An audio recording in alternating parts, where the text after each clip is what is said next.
I fear not the dark itself, but what may lurk within it.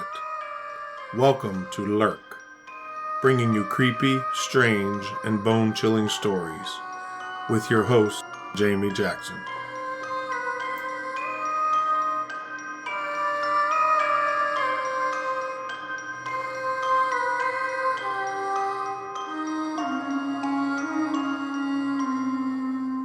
Hey Lurkers, welcome to episode 40 and the first episode of 2022. I hope everybody had a great New Year's Eve and New Year's Day. I personally am happy to see 2021 end. That is, of course, as long as 2022 proves to be a little bit better. I'm slightly hopeful, but I'm not letting my guard down. Some exciting news. Lurk is number 3 in the Paranormality magazine's top 10 paranormal podcasts. Voting takes place from the 21st of the month to the 20th of the next month. You can vote one time per email, but you get 3 votes when you vote that one time. So you can vote for either the same podcast, Lurk, or you can vote for 3 separate ones, but I don't really know why you would do that. Just vote for Lurk all 3 times. The website where you can vote is paranormalitymag.com/vote25. We'll be listing the website in the show notes and on social media. So if you could vote for us, if you think we're doing an okay job, I say we. If you think I'm doing an okay job, vote for Lurk. It would be awesome. I'm really competitive, so I would really like to hit the number 1 slot at least just one time. Just one time. So we were number 2 for a couple months. We dropped to number 3. So let's try if at least one of the months here in early part of 2022 we can make number 1. So today's episode, I will be sharing some stories from a couple of investigations that will also include any EVPs that I may have to go along with them. The first investigation that I'm going to mention takes place in a small graveyard in the Tidewater region of Virginia. There were never any actual stories from this location, but we had actually spent time there, and it was always a creepy kind of vibe when we were there. And by we, I mean my family. I'm not going to be discussing or disclosing the exact location or name of this graveyard and the attached church because I don't want people going there and being disrespectful in any way. As I said, I have visited this place along with my family for genealogical reasons. We have family buried there, which is kind of a no-brainer because that's why I would be doing genealogy research. It just has a whole creepy vibe. It made me think there might possibly be something going on.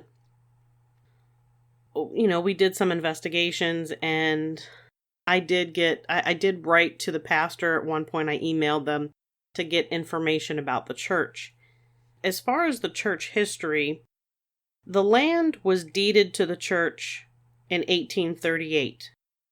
There's some mention in the history that the church was built the same year, but it doesn't become part of the church circuit until 1843. The church circuit was basically a group of churches, and there was usually one preacher that was responsible for that particular circuit, and they would travel to the different churches on certain weeks to give the sermons. The Civil War was hard on the church. A trustee report from October 3rd, 1866 stated, "The church was very much injured during the war and was rendered unfit for worship, but within the last year it has been repaired in part by donations of friends. The preacher in charge has occupied the pulpit regularly since his appointment to this circuit. In view of the monetary pressure of the country, we would not advise any additional repairs at present. The church is not enclosed. A good well is convenient." In 1890, the church was completely rebuilt. There is a graveyard there surrounding the church. In addition to that visible graveyard, there is an additional area of unmarked graves, allegedly, in the woods behind the church. It's likely that the graves could have been marked at one time with wooden markers, and they would have rotted away. But there is some mention that there were slaves buried in that area. One of the first times we went there to do a little investigating, we were able to capture EVP that made us think that maybe we weren't welcome there in the area. So I'm going to play that EVP clip real quick. Here that is. We're trying to understand what you were saying. So in that EVP recording, you can hear my uncle say, "We're trying to understand what you were saying." And then there's a response. What we've always thought that it said was, "I said run, run." That response, coupled with feeling like we weren't welcome in the area, kind of made us think whatever's there just doesn't want anybody bothering them. So I'm going to play that clip for you again real quick. We're trying to understand what you were saying. Another time we went to investigate, we kept seeing a figure near one of the graves. Kelly actually snapped a photo and captured what many refer to as an orb. But when the photo was enlarged, it turned out it wasn't an orb at all. It was what looked like an actual head rising up from the grave of a Confederate soldier buried there on the property. Another time we were getting quite a few readings on our equipment. Of note, our EMF detectors were picking up readings that were different than what we detected on our baseline reading. By baseline reading, I mean that upon arrival, we take readings of the area, noting where any sources of electricity might be, so if we get a reading during the investigation, we can explain it or note it as anomalous. At this church, in the area of the investigation, there was only one overhead power line that was not really emitting much detectable EMF. So that was the only potential source of EMF in the area. So we start having some spikes on the EMF reader. What's interesting is that they were happening around the area of the Confederate grave I just mentioned with the floating head coming up out of the grave. We all seemed to be a little bit on edge that night. It felt kind of like there was something in the air. We're commenting on the EMF readings and the proximity to the one grave when we start hearing sounds as though someone is walking towards us from the direction of the road. The graveyard is actually not too far from the road. The road is not very busy at night, so there really isn't any traffic at this point. Maybe 1 or 2 cars every 20 minutes or so. The little road into the cemetery is gravel, and I would think that we were about 30 feet, 40 feet from the actual main road, if that.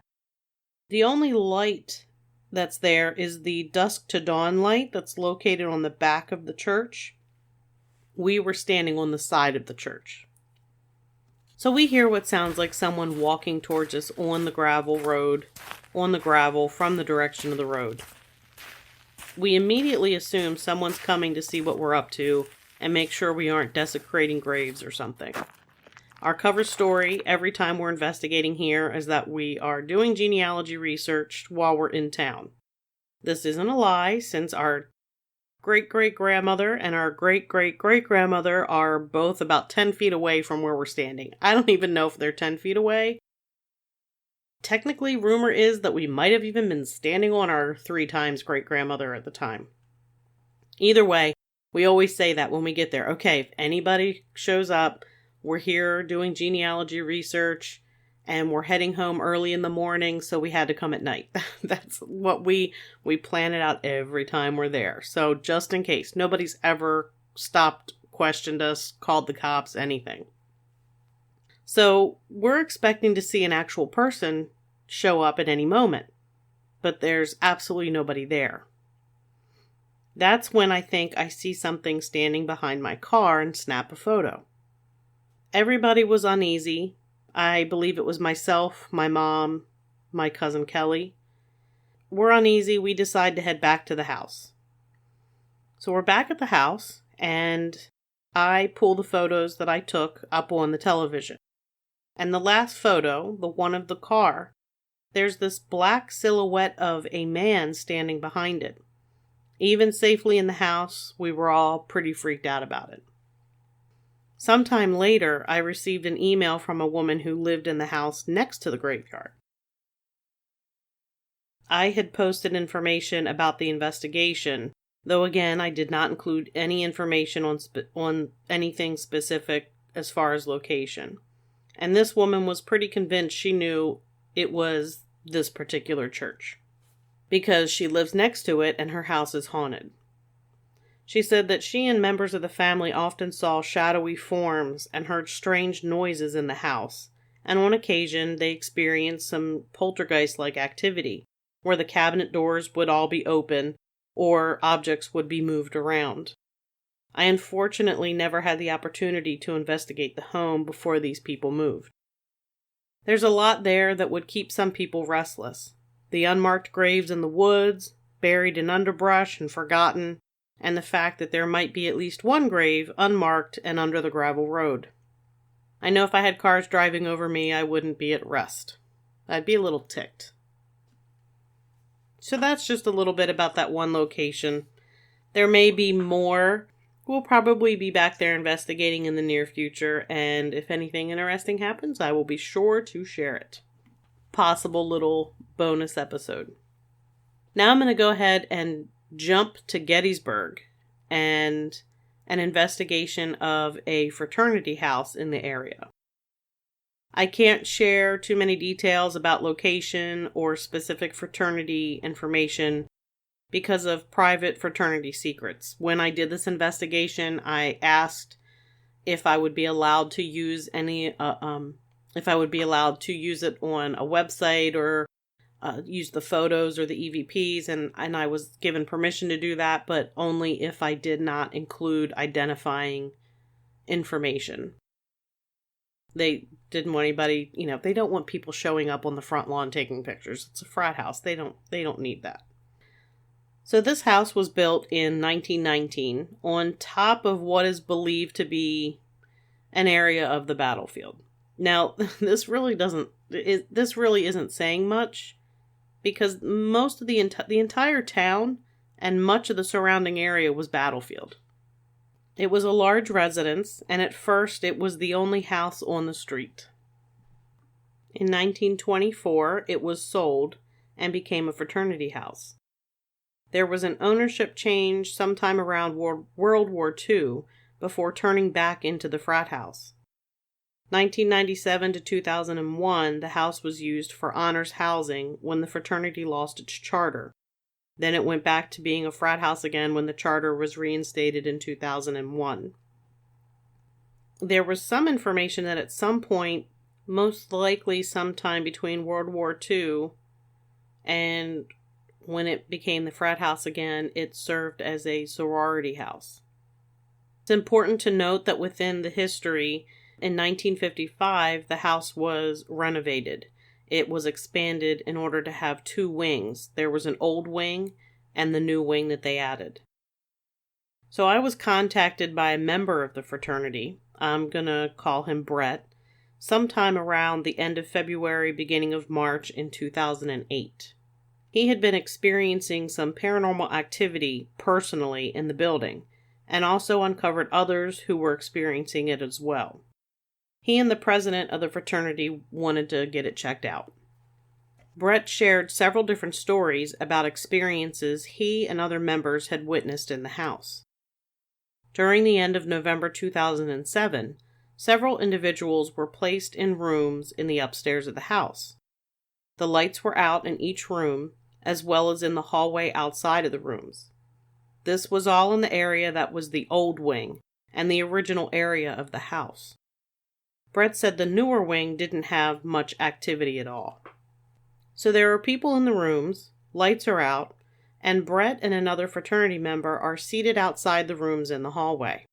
I imagine this is one of their secret rituals. So Brett and this other fraternity member are in the hallway, in the dark, for several hours. They were sitting in the area of the floor where the new and the old wings divide. After about an hour and a half, they heard something coming from the end of the hall on the old wing outside of room 201. No one was in room 201 at the time. This was the room Brett stayed in, and he was in the hallway. The two men then heard footsteps coming from outside room 201 in the short corridor that leads to the staircase. Both guys jumped up to see who was coming down the hall, but no one was there.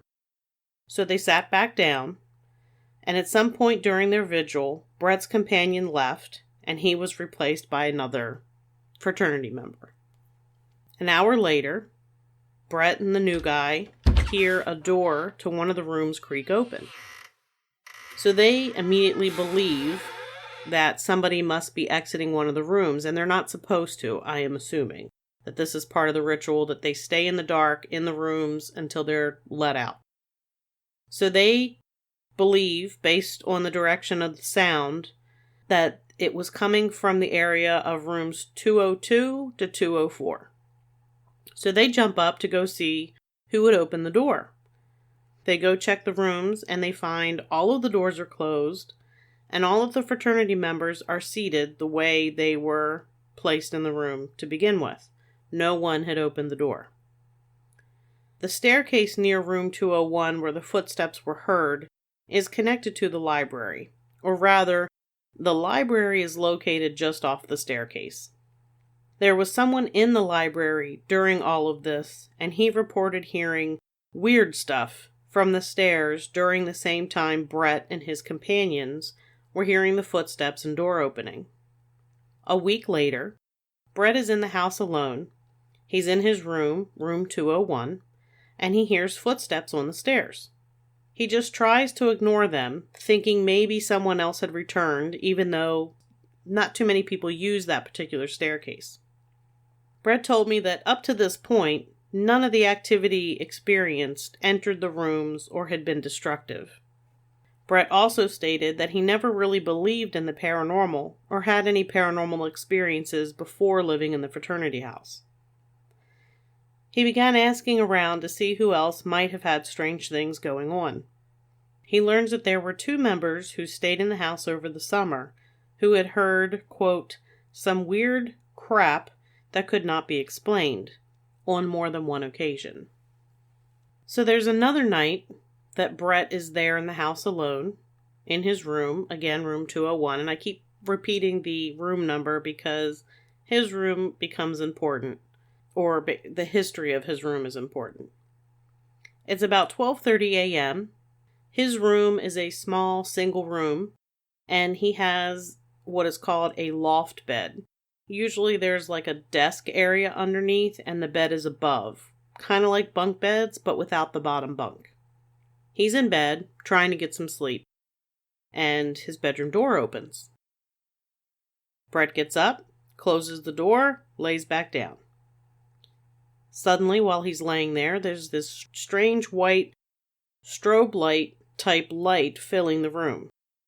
His first thought was that maybe it was a snowplow driving by, but there was nothing outside and nothing that would explain the light. The road that the house is on is a side street in a residential area and not really very heavily traveled at all. Especially this late at night, there probably would be virtually no traffic. So, nothing that would really explain where the light could come from. Brett brushes it off. He eventually dozes off.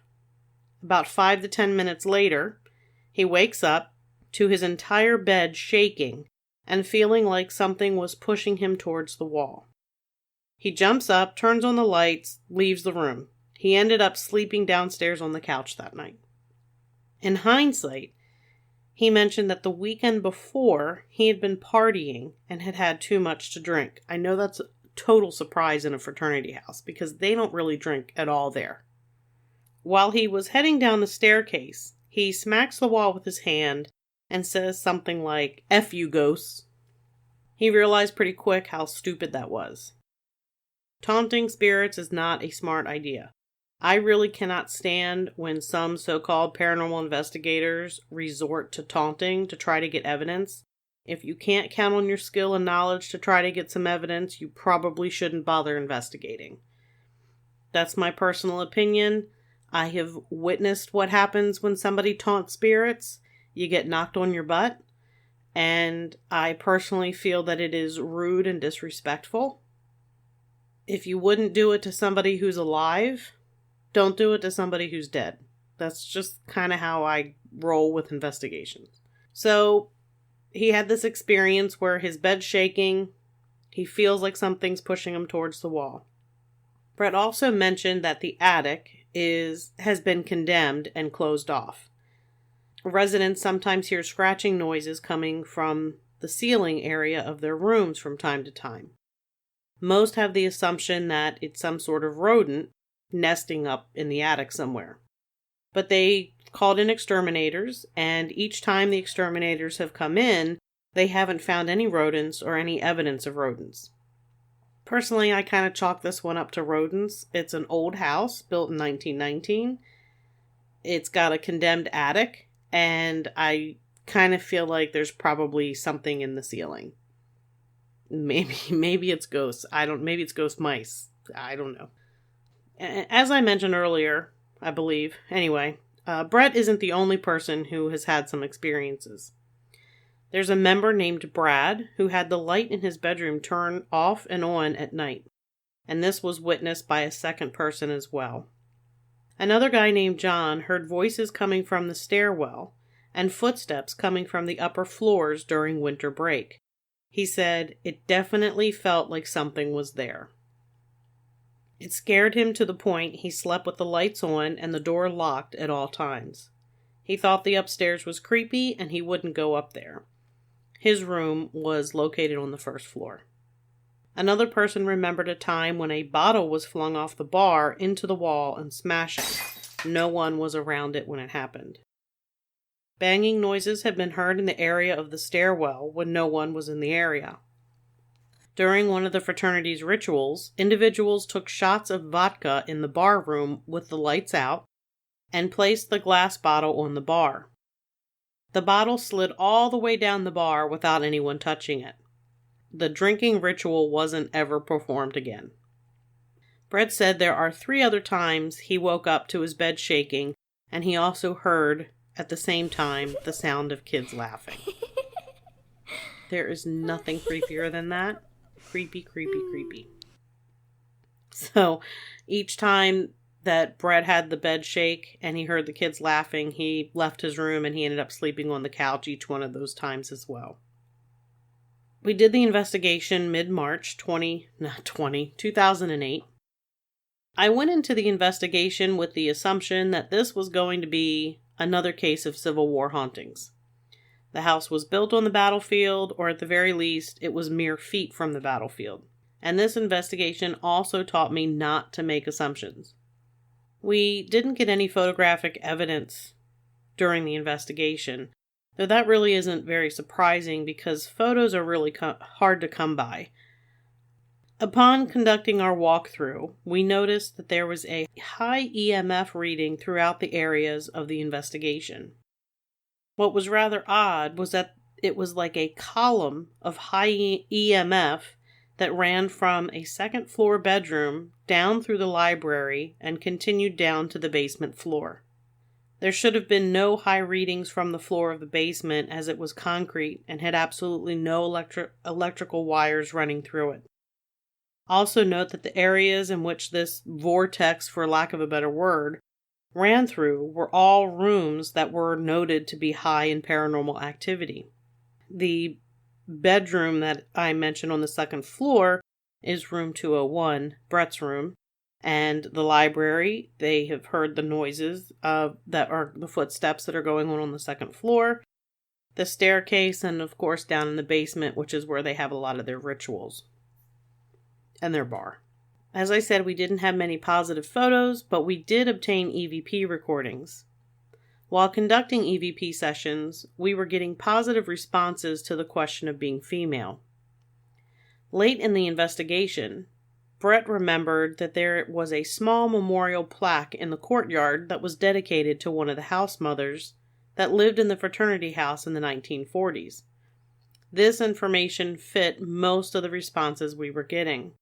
Now, a house mother was a woman that stayed there in the house and took care of the members of the fraternity. She cooked for them, cleaned up the house, looked after them.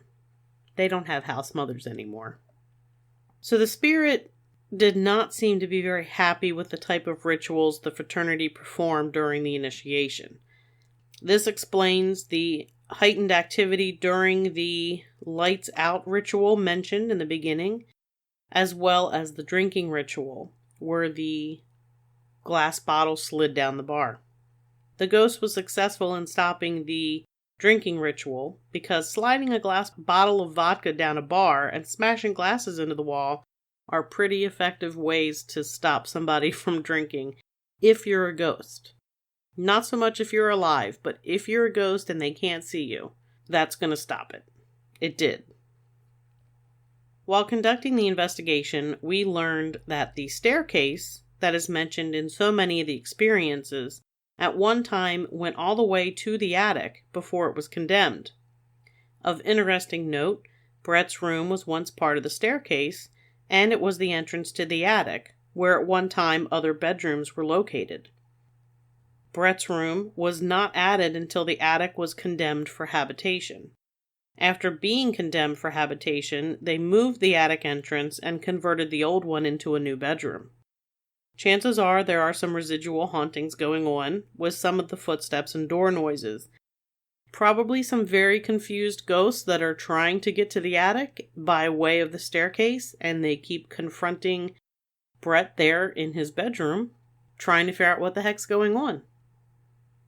So I'm going to share with you now some of the EVPs that we were able to record during the investigation.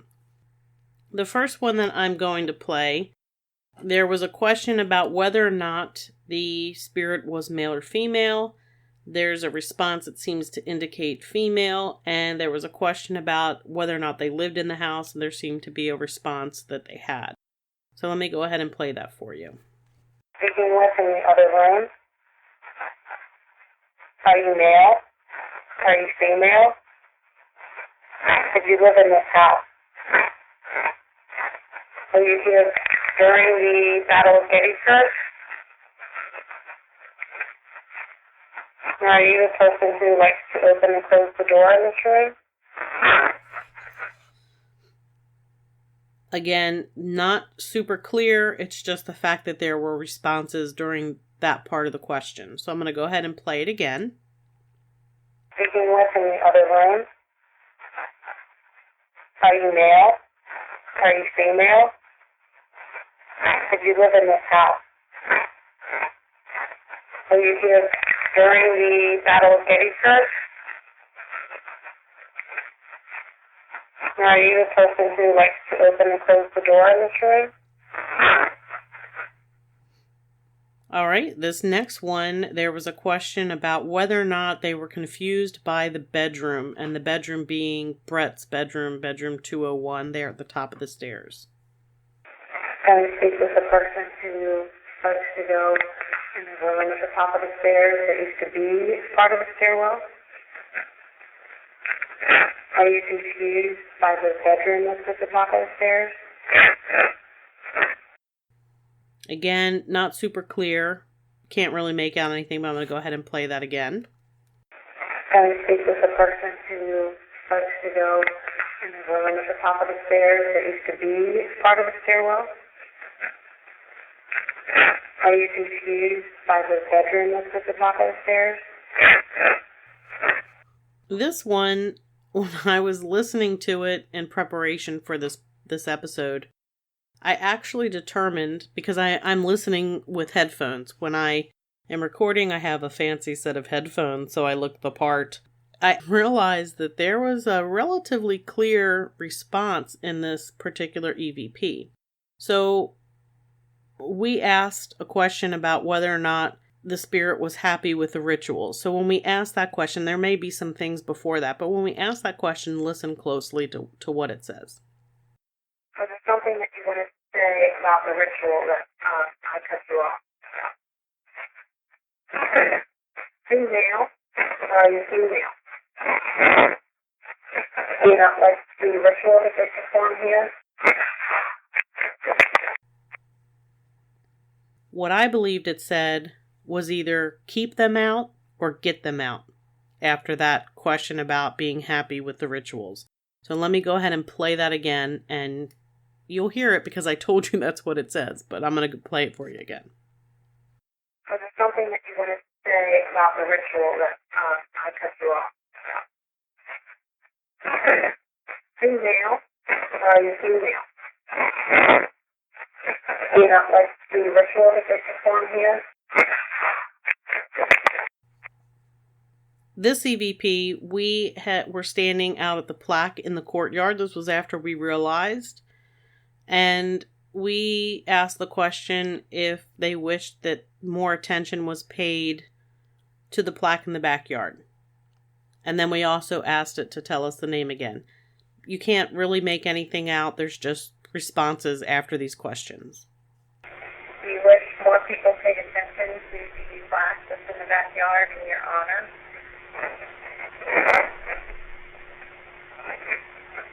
I don't think we've still quite been able to understand your name. Can you try telling us again? So I'm going to play that again for you one more time. Do you wish more people paid attention to the plaque that's in the backyard in your honor?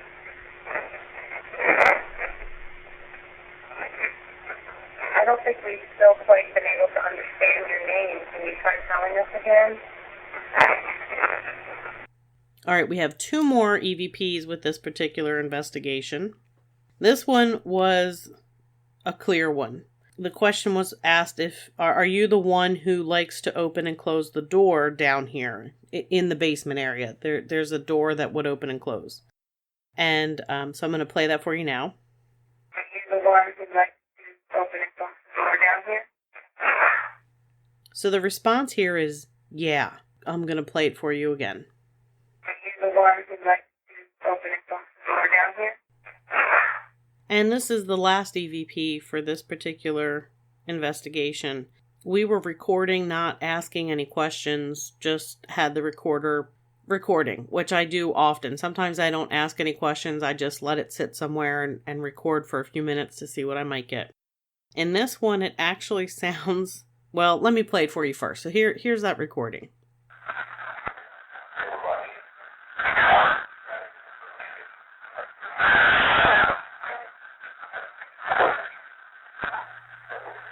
So what it sounds like is near the end, it actually sounds like it says, F you. The second part of that, I thought it perhaps sounded like Eisenhower. Of course, Dwight Eisenhower was United States president. I like Ike, and he had a farm there in Gettysburg. He lived in Gettysburg after his presidency. So let me go ahead and play that for you again. I'm not 100% on the Eisenhower part, but see if you can hear the FU part of this recording.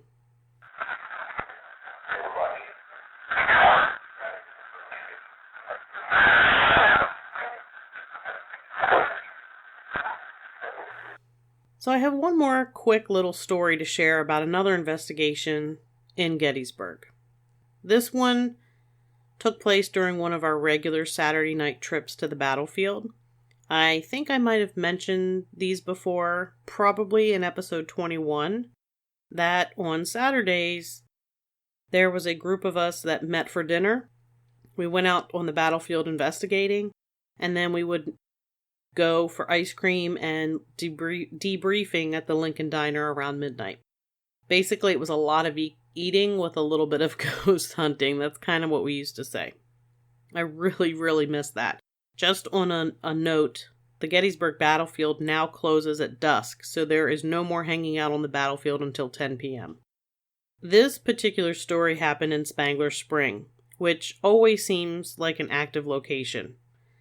I've mentioned other stories in episode 21, the Gettysburg Stories and EVP episode, and episode 16, My Son Who Saw Dead People. They all contain stories that were from Spangler Spring. On this night, there was the usual group of people, and we were walking down the road that heads towards the Gettysburg area schools, with the parking area to the left and the Indiana or the Tuning Fork monument to the right. My sister and her boyfriend were walking in front of me, and I was about 5 to 10 feet behind them. I'm going to say it's probably closer to 5 feet.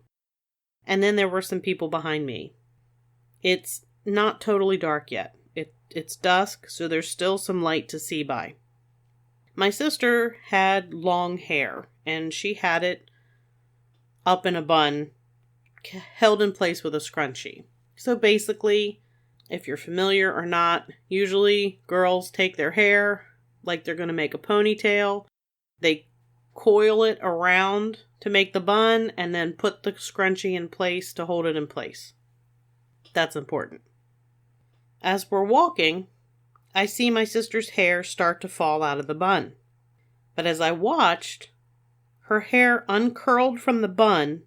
It stood straight up in the air before falling down, and then the scrunchie just dropped to the ground. My sister asked, "Who's messing with my hair?" And I made some sort of flippant comment about not seeing anyone. The people behind me also were able to see some of what happened. It was probably one of the coolest things that I've ever witnessed. And no, I did not get a photo. It all happened in just a few moments, and I didn't even have time to react. Trust me, when something like that happens, when somebody's hair, her hair was in a ponytail, it's like if somebody grabbed the end of the ponytail and held it up in the air. That's what it looked like for a few seconds before what it looked like somebody let go of it and it kind of flopped down and the scrunchie fell on the ground. Pretty amazing. Pretty amazing experience. So that's going to do it for this episode of Lurk. Don't forget that you can vote for us in the Paranormality Magazine's Top 10 Paranormal Podcast. The website is in the show notes or on our social media pages. You can find episodes of Lurk wherever you find your favorite podcasts or at lurkpodcast.com, where you'll find links to our social media pages. We're on Facebook, Twitter, and Instagram, and we have a YouTube channel. We also have merch at lurkpodcastmerch.com. And if you have any personal paranormal stories, please send them to us. We would love to read those, and we're going to keep those and save them. And every so often I'm going to have a storytelling time where I share experiences that some of you lurkers have had, so you're not always listening to my stuff all the time. So that does it. Happy New Year to everybody, and as always, keep lurking.